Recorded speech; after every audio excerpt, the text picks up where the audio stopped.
اگه شما هم یه همچین ابروهای لیفتی میخواین ادامه ویدیو رو با من ببینید. اول مواد شماره 1 رو میذارم رو ابروهام.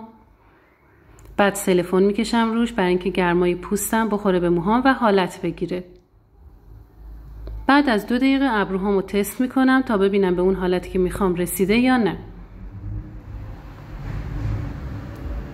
حالا میذارم 10 دقیقه بمونه. شونه کشی میکنم و دوباره پلاستیکو میکشم روش. بعد از 10 دقیقه که پاکش کردم حالا مواد شماره 2 رو میذارم.